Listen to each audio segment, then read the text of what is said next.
मैं उन सैनिकों, उन जवानों, उन अफसरों को नमन करना चाहती हूँ जो हमारे देश के रेगिस्तानों में, हमारे देश के घने जंगलों में, बर्फीले पहाड़ियों पे हमारी देश की रक्षा करते हैं, जो हर पल देश के लिए अपनी जान देने के लिए तैयार रहते हैं।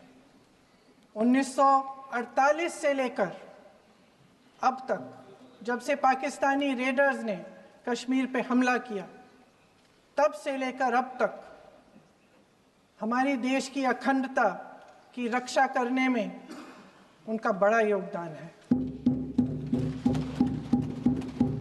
हमारी आज़ादी अहिंसा के आंदोलन से हासिल हुई, लेकिन जैसे मैंने कहा, उसको कायम रखने के लिए हमारी सेना का बहुत बड़ा योगदान है।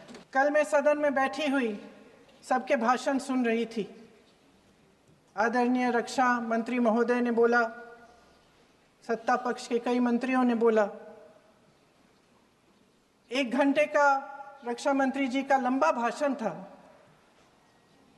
सुनते सुनते एक बात मुझे बहुत खटक रही थी। उसके बाद जब दूसरे भाषण भी सुने आपके सत्ता पक्ष के, तब भी ये बात बार बार मेरे मन में आ रही थी कि सारी बातें कर ली, ऑपरेशन सिंदूर की बात कर ली, आतंकवाद की बात कर ली, देश की रक्षा की बात कर ली, इतिहास का पाठ भी पढ़ा दिया, लेकिन एक बात छूट गई। उस दिन 22 अप्रैल 2025 को जब 26 देशवासियों को अपने परिवार के सदस्यों के सामने खुलेआम मारा गया,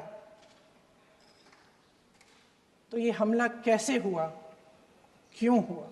मैं पूछना चाहती हूँ, ये किसकी जिम्मेदारी थी? इस देश के नागरिकों की सुरक्षा की जिम्मेदारी किसकी है? क्या इस देश के प्रधानमंत्री की नहीं है? क्या इस देश के गृह मंत्री की नहीं है?